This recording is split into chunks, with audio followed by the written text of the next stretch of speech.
जन्म और मृत्यु के खेल में ये सृष्टि का क्रम अनवरत ऐसे ही चलता रहता है। लेकिन इस मृतलोक में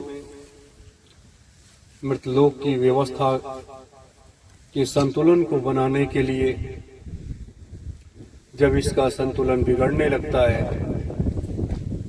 पाप और पुण्य का जो भार है दोनों पल रहे हैं वो कम और ज्यादा होने लगता है। जब पाप ज्यादा होने लगता है तभी इस मृतलोक में बदलाव आता है। तमाम ऐसी शक्तियों का प्रादुर्भाव होता है जो इस मृतलोक की व्यवस्था को बदलने के लिए तत्पर रहते हैं। यह सनातन सत्य है, इसको कभी भी कोई झुठला नहीं सकता। मेरे प्रेमी जनों, हम आप सब भी इस कलिकाल के अंतिम दौर में इस सुनसान वीरान जंगल में बैठ करके अपने लक्ष्य को केंद्रित कर रहे हैं। संसार का वास्तविक सत्य क्या है और संसार के लोगों का सत्य क्या है और संसार की व्यवस्था और अव्यवस्था का वास्तविक सत्य क्या है, यह आज मनुष्य रूपी जीवात्माओं को ज्ञान ही नहीं रह गया। पशु पक्षियों जीव जंतुओं को ज्ञान है, लेकिन मनुष्य रूपी जीवात्माओं को यह ज्ञान नहीं रह गया। और जब इस ज्ञान से मनुष्य परे हो जाता है तब परमात्मा अपने खेल को शुरू करता है। संत महात्मा ऋषि मुनि यति जति इस मृतलोक में आते हैं।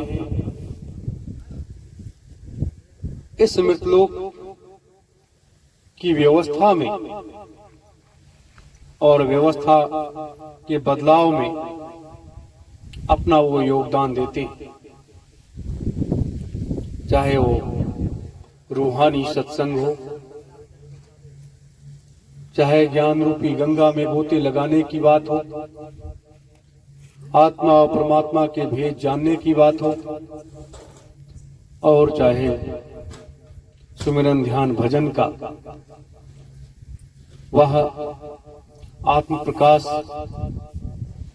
जो मनुष्य रूपी जीवात्माओं को परमात्मा में विलीन कर देता है, उसके लिए ये महान शक्तियां इस मृतलोक में समय समय पर आती रहती हैं और अपने कार्यों को पूरा करके जाती रहती हैं।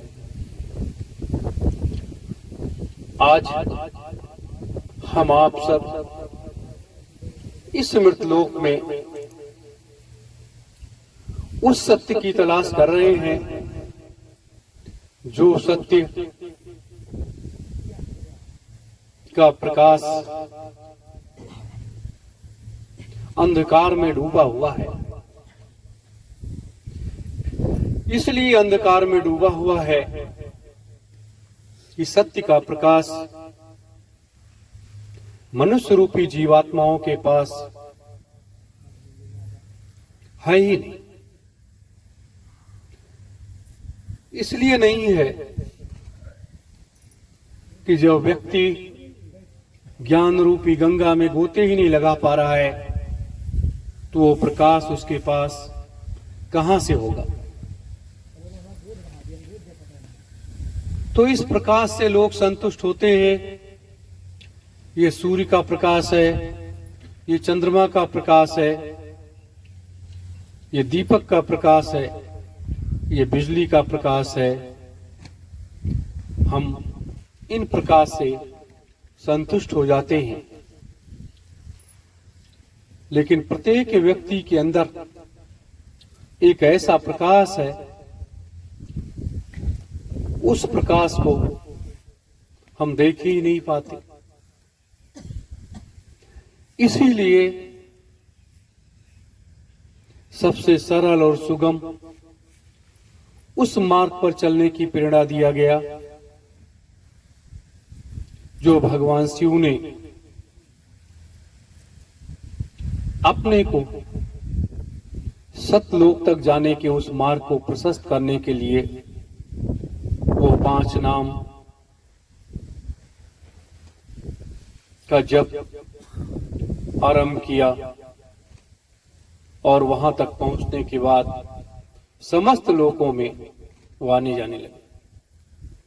आज हम आप सब इस मृतलोक में आप जितने धर्म ग्रंथ हैं, अपने सनातन हिंदू धर्म के जितने महात्माओं के अमर वाणियां हैं या जितने अन्य धर्म हैं, पंथ हैं, मत हैं, मतांतर हैं, आप सब की खोज कर डालोगे, लेकिन ये रूहानी ये नाम आपको नहीं मिलेगा। कि हमारे जितने भी संत महात्मा आए, समय के हिसाब से जो उनको आवश्यकता थी उन्होंने उस चीज को दिया और लोगों को उस रास्ते पर चलने की प्रेरणा दिया और कुछ जीवात्माओं का उद्धार करके वो अपने धाम को चले गए। आज यह नाम एक ऐसा नाम है जो हमें सीधे उस रास्ते की तरफ लेकर के जाता है। उसमें टेढ़ा बेढ़ा कोई रास्ता नहीं है, ये सीधा रास्ता है कि व्यक्ति सुबह वो अपने धाम को चला गया और 1 घंटे में वहां से वापस चला आया, फिर अपने घर गृहस्थी सारे कामों को पूरा किया और फिर शाम को साधना में बैठा, फिर चला गया, फिर 1-2 घंटे के बाद वापस चला आया।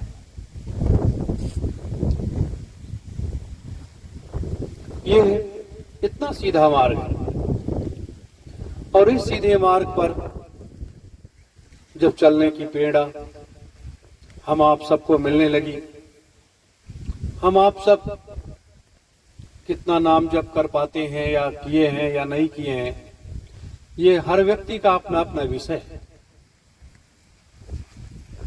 लेकिन ये हम आप सबका भी परम सौभाग्य है कि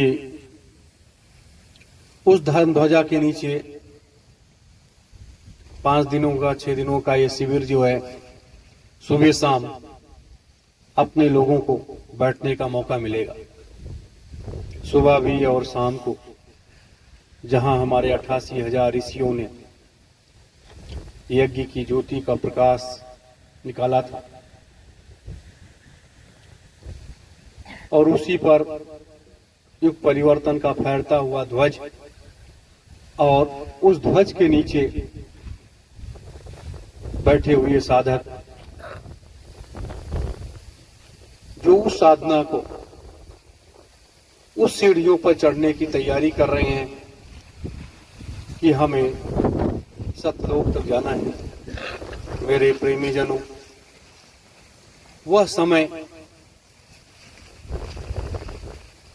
यह है जो मृतलोक का ये बाह्य आडंबर है, इस संसार में जो आडंबर है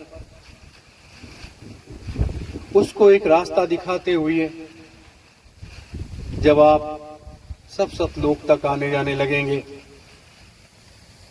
तो आपके अंदर वो समझ, वो ज्ञान, वो प्रकाश, वो दिव्य शक्ति, वो चेतना, वो प्रेरणा, भूत भविष्य वर्तमान के ज्ञाता आप हो जाएंगे। हर चीज का ज्ञान हो जाएगा तो इतनी बड़ी चीज, इतनी बड़ी दौलत अगर एक सुनसान वीरान जंगल में बैठ करके मिलने लगे तो इससे बड़ी चीज और क्या है। लेकिन अब दूसरी चीज क्या है कि हम आप सब इस मृतलोक में जन्म लिए हैं और इसी पृथ्वी पर, इस पृथ्वी का जो कर्जा है उस कर्जे को भी उतारना पड़ता है। अब ये बिगड़ी हुई व्यवस्था जो है, अब इस कर्ज को उतारने के लिए भी काम करना है। अभी तक कलयुग का 5300 वर्ष के ऊपर बीत गया। तमाम लोग आए गए, तमाम संत महात्मा ऋषि मुनि यति जति आए, देवी देवता आए, सब लोग आए, समय समय पर संभाल करके जाते रहे। लेकिन वास्तविक उस रूप को, उस दिव्य चेतना को लोगों ने अपने अंदर आत्मसात किया, काम किया, चले गए। लेकिन आज ये जो काम आया, ये काम करने का हिंदुस्तान में, अपने भारतवर्ष में इस समय राजनीतिक परिवर्तन का दौर चल रहा है। पूरे देश में चुनाव हो रहा है। समस्त पार्टियां अपने अपने लक्ष्य को देख रही हैं। सत्ता में कौन आएगा, कौन जाएगा, सत्ता किसको सुशोभित करेगी, ये भी एक मृतलोक की परिपाटी है। लेकिन अब इसमें एक नए बदलाव की आवश्यकता है और वो बदलाव ये जो राजनीतिक पार्टियां हैं ये नहीं ला सकती। इसलिए नहीं ला सकती कि इनका ना कोई नियम है, ना कोई धर्म है, ना कोई कर्म है, ना कोई सत्य का मार्ग है। ये लोग उस विचारधारा की तरफ चलते चले जा रहे हैं जिस पर चलकर के लोग इस राजतंत्र को, इस प्रजातंत्र को कोई मजबूत नहीं कर सकता। मैं इसलिए इस बात को कह रहा हूं अभी, इस रास्ते पर जैसे अपने सनातन में कहा गया कि एक हाथ में शास्त्र और एक हाथ में शस्त्र। अगर आपके हाथ में शस्त्र है और शास्त्र है तो शास्त्र का ज्ञान और शस्त्र का प्रहार दोनों बराबर होता है। और जब दोनों बराबर होता है तो वह व्यक्ति उस मार्ग पर चलने का अधिकारी होता है। और आज जरूरत वही आ पड़ी है कि धर्म आधारित राजनीति, एक हाथ में अगर आप धर्म का झंडा है तो एक हाथ में आपके राजनीतिक झंडा अगर है तो दोनों चीजें बराबर हो गई। ये दाहिना और बायां हाथ दोनों आपका खाली नहीं रह गया। और जब दोनों खाली नहीं रह गया तब आप इस भारतवर्ष को में एक ऐसी व्यवस्था, एक ऐसी शासन व्यवस्था आप स्थापित कर सकते हैं जिसकी आज आने वाले समय में आवश्यकता है। ये 5 दिनों के क्रम में आपको एक दिन विशेष इस स्तर के बारे में मैं बताऊंगा। मेरे प्रेमी जनों, हम आप जिस रास्ते पर चल रहे हैं ये सरल सुगम मार्ग तो है, लेकिन आत्मा को मजबूत करते हुए ये कठिन मार्ग है। ये कठिन मार्ग इसलिए है कि आपके साथ जैसे ये पंच भौतिक तत्वों से ये अपने लोगों का शरीर बना हुआ है और जब शरीर से जीवात्मा निकल जाती है शमशान घाट पर हम आप सब ले जा करके इस शरीर को जला करके खाक कर देते हैं और ये पंच भौतिक तत्वों में विलीन हो जाती है। उसी तरीके से आपके सबसे बड़े संकल्प, 5 इतने बड़े संकल्प हैं जिसको पूरा करने के लिए आपको उन 5 रास्ते से गुजरना पड़ेगा। एक रास्ता युग परिवर्तन, सतयुग स्थापना, महायज्ञ का है। एक रास्ता सतयुग, संतयुग की स्थापना का है। तीसरा रास्ता भारतवर्ष में नहीं, पूरी दुनिया में एक राजनीतिक बदलाव करते हुए एक नई शासन व्यवस्था की स्थापना करना है। चौथा, इस मृतलोक में रहने वाले लोगों को शुद्ध, सात्विक और शाकाहारी बनाना है। पांचवा, कि मानव समाज में घटती हुई जो आयु है वो अपने पूर्ण आयु को जीते हुए और उसके बाद सतलोक तक आने जाने का मार्ग प्रशस्त करना है। ये 5 ऐसी चीजें हैं। इन 5 चीजों को पूर्ण करने के लिए हम आप सब इस सुनसान वीरान जंगल में आदि गंगा माता गोमती के तट पर आकर के बैठ गए।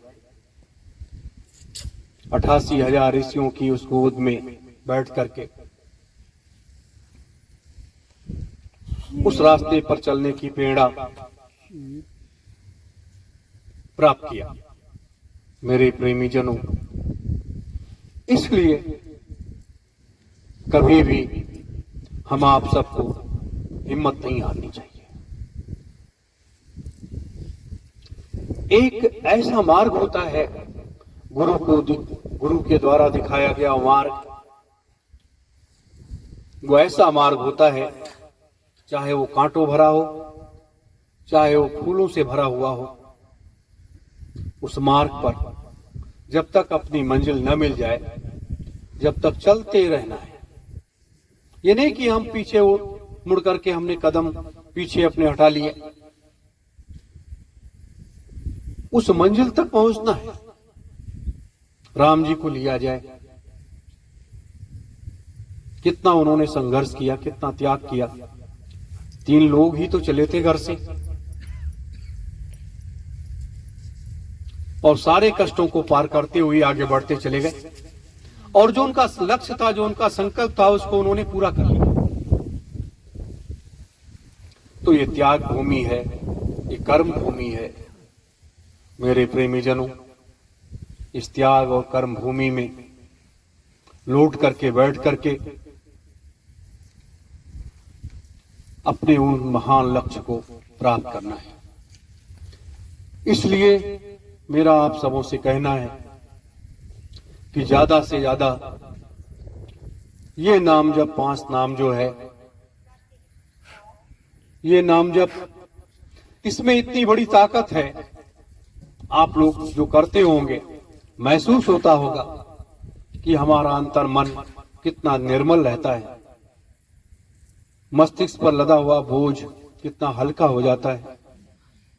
और हमें बहुत से ऐसे लोग होंगे जिनको कुछ चीजें दिखाई भी देती होंगी, सुनाई भी देती होंगी, लेकिन अब ये जैसे जैसे समय का क्रम टूट जाता है साधना का, हम यहाँ क्यों बुलाते हैं कि आप 4 दिन 5 दिन के लिए आ जाइए?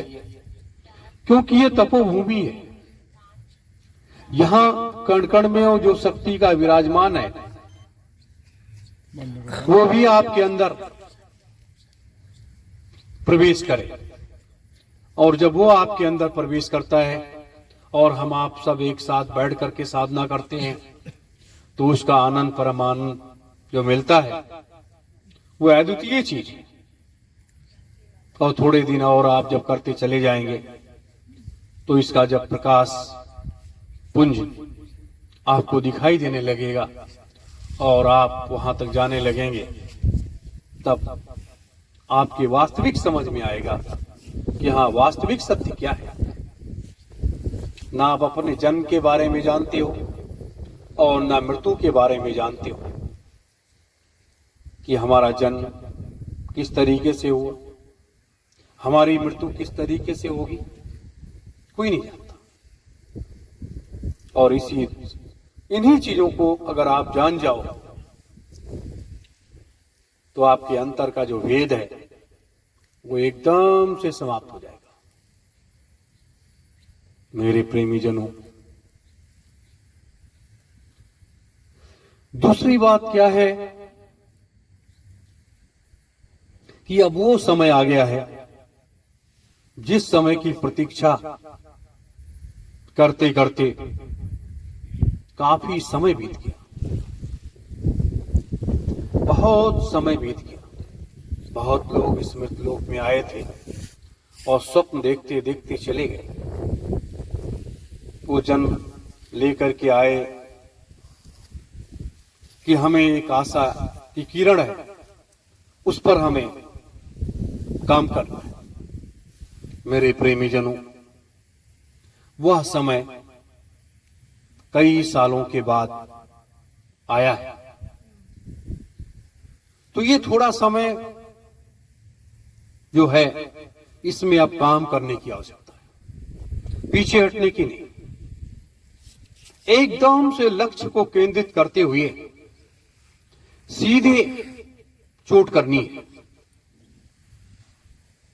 जब आपका आत्मबल, आपकी आध्यात्मिक शक्ति मजबूत होगी, और जब आपकी आध्यात्मिक शक्ति मजबूत होगी, धर्म और कर्म आधारित व्यवस्था को आप समझ चुके होंगे, तो आप राजनीतिक परिक्षेत्र में मजबूत हो जाएंगे। मेरे प्रेमी जनों, इसलिए जितना पाठ आपको धर्म का मैं पढ़ाऊंगा, उतने आपको अब राजनीति का पाठ पढ़ाऊंगा।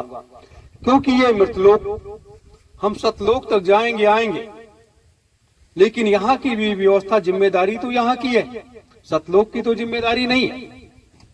यहाँ की जिम्मेदारी मिली है कि यहाँ की जिम्मेदारी को, इसको सुधारना है, ये सारे काम करने हैं। महापुरुषों के सानिध्य में बैठ करके ये सारे काम करने हैं।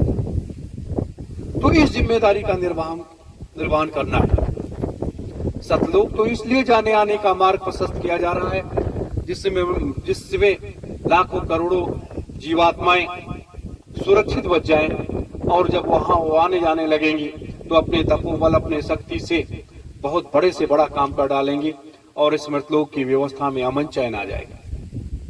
इसलिए आपको वहां तक जाने का मार्ग प्रशस्त किया जा रहा है। और इसीलिए भगवान शिव का वो नाम जो इस मृतलोक में लोग जान ही नहीं पाए, बड़े बड़े धर्मशास्त्रों में भी लिखने वाले लोगों को भी वो ज्ञान नहीं हुआ। मेरे प्रेमी जनों, आज वो चीज, ये ऐसी अमोलक चीज है, ये ऐसा अमोलक नाम है जिसको लोग समझ ही नहीं। लेकिन अब ये चीज लाखों करोड़ों करोड़ों लोगों में जाएगी, और समय यही कहता है, समय की जब मांग होती है, प्रकृति और परमात्मा दोनों एक साथ जब काम करने लगते हैं, तब उसे हम परिवर्तन कहते हैं। और जब तक प्रकृति और परमात्मा एक साथ काम नहीं करता है, तब तक परिवर्तन नहीं होता है। तो दोनों जब एक साथ काम करने लगते हैं तो ये परिवर्तन का दौर है, ये परिवर्तन का दौर है, ये बदलाव का दौर है। इसलिए हम आप सब सुबह शाम दोपहर जब भी कभी मिल जाए, 1 घंटे 2 घंटे हाथ पैर धुला और बैठ गए, नाम जप करने लगे। इसीलिए अंतर साधना की बात मैंने आप लोगों से इसलिए किया कि आप लोग जब बैठोगे तो आराम से आप ये साधना करने, या लेट जाओगे तो भी आपके अंतर में साधना नाम जप चलता रहेगा और आपका अंतर जागृत होता रहेगा, और आप निद्रा में भी रहते हुए आप जागृत रहेंगे। मेरे प्रेमी जनों, तो ये कुछ बातें थी जो मैंने आपके बीच में रखी हैं। और रही बात आश्रम की सेवा और ये सारी व्यवस्थाएं, ये जो कुछ है, कल बैठ करके कुछ मीटिंग होगी, कुछ चर्चाएं होंगी, आश्रम से लेकर के और सारी व्यवस्थाओं तक, क्योंकि आपको आश्रम की भी व्यवस्था सही दुरुस्त करना है और देश की और दुनिया की व्यवस्था को सही करना है। लेकिन पहले अपने परिवार, ये जो परिवार है, ये जो आश्रम है, इस व्यवस्था को पहले सही करो, फिर देश की व्यवस्था सही करो, फिर दुनिया की व्यवस्था सही करो, फिर अपना जो काम है उसको तो पूरा। मेरे प्रेमी जनों, ये एक ऐसा मार्ग है जिस मार्ग पर चल करके आपको हमेशा नया मार्ग मिलता चला जाएगा, नया मार्ग मिलता चला जाएगा। ये तो अपने गुरु की बड़ी असीम अनुकंपा है, उनकी बड़ी कृपा है, दया है कि हम आप जैसे लोगों को इस योग को उन्होंने समझ लिया कि हमारे बच्चे बच्चियां ये इतने बड़े काम को ये कर सकते हैं और इनके द्वारा ये सारा काम संभव हो सकता है। उन्होंने ये काम हम आप सबको कंधों पर सौंप दिया। लेकिन जब ये इतना बड़ा विश्वास करके अपने गुरु ने ये जिम्मेदारी दे दी है, तो इसका निर्वहन करना हमारा आप सबका परम धर्म है। ये नहीं कि उससे पीछे हट जाए। इसीलिए कुत्सित और कलुषित विचारधाराओं के लोगों की आवश्यकता नहीं है। मेरे प्रेमी जनों, घर परिवार, घर गृहस्थी, सारी व्यवस्थाएं सबके कंधों पर है। देखिए, उसी परिवार में एक ऐसा व्यक्ति भी होता है जो मानव समाज के लिए जीता है, तो वो चीजें हम आपको करनी पड़ती हैं। इसलिए आप सब इस चंद्रमा के प्रकाश में रात्रि में बैठे हुए हैं, मेरी बातों को सुन रहे हैं। लेकिन सुनने से जब आप इस पर चिंतन मनन करेंगे, कुछ सोचेंगे, तभी आपके समझ में आएगा, वैसे नहीं आएगा। और कल आप लोग ब्रह्म मुहूर्त की बेला में उठ करके नहा धो करके और वहां धर्म ध्वजा पर चल करके आप लोग बैठेंगे और दोनों समय वहीं पर साधना होगी। और वहां साधना करने के बाद फिर हम आप सब, अगर मीटिंग करनी है, कुछ करनी है, तो यहां उठ करके आएंगे। मेरे प्रेमी जनों, ये कुछ बातें थी मैंने आपके बीच में रखी हैं। लेकिन कल सिर्फ साधना होगी, सुमिरन, ध्यान और भजन। ये कल का दिन उस धर्म ध्वजा के नीचे 88,000 ऋषियों की यज्ञ वेदी पर बैठ करके कल सतलोक तक जाने के इस मार्ग तक चलने का जो मार्ग तैयार किया जा रहा है, उस पर ये नाम जप, भगवान शिव का वो नाम जप जिसको हमेशा वो 24 घंटे करते रहते, बंद ही नहीं हुआ उनका। सोचो, उस नाम जप में कितना आनंद है। अगर वो ध्यान में बैठ गए, अपने अंतर में नाम जप करने लगे, साल 2 साल 3 साल उठते नहीं, और जागने के बाद भी वो नाम जप उनका अंतर में चलता रहता है, चलता रहता है। तो वो चीज मैंने आपको दी है, ऐसे नहीं दिया, ऐसे नहीं बताया। जब अपने परम पुरुष, परम पिता गुरुदेव का आदेश हुआ कि ये इस नाम को आपको बताना है और बता करके लोगों को वहां तक लेकर के चलना है, वहां तक लेकर के चलना है। मेरे प्रेमी जनों, अब आप नहीं जाना चाहो, नहीं कुछ करना चाहो, ये सोचो कि एक दिन में ये चीज मुझे मिल जाएगी, 1 घंटे में मिल जाएगी। जिस चीज को पाने के लिए लोग सालों साल, हजारों साल व्यतीत कर देते थे, महात्मा उल्टे लटक जाते थे, उल्टे लटक करके साधना करते थे। कितनी गर्मी बरसात क्या क्या बर्दाश्त करते थे, हजारों साल उल्टे लटके रहते थे। लोगों के शरीर पर दीमक लग जाते थे, तब कहीं वो चीज उनको प्राप्त होती थी। लेकिन आज ये तो बहुत वैसी चीज है जो आपको फ्री में बहुत वैसे मिल गई। ये हम आप सबका परम सौभाग्य था कि वो चीज अमोलक वस्तु एक तो गुरु ने दिया, और गुरु का दिया हुआ वो मार्ग, वो रास्ता, वो नाम जपते जपते हम आप सब सीधे मार्ग की तरफ सतलोक तक चलने की तैयारी करने लगे। वो नाम मिल गया, जिस नाम की महिमा इस मृतलोक में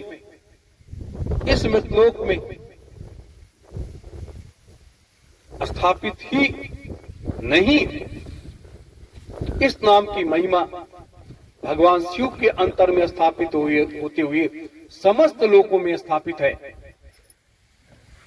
समस्त लोकों में स्थापित है। और वह इस मृतलोक में हम आप लोगों ने इसको स्थापित कर दिया। तो ये सब समय का चक्र होता है, समय उसी हिसाब से चलता है, आगे बढ़ता है। बस इन्हीं शब्दों के साथ आप सभी धर्म प्रेमी गुरु भाई बहनों को सादर सत्य ओम जय गुरु जी।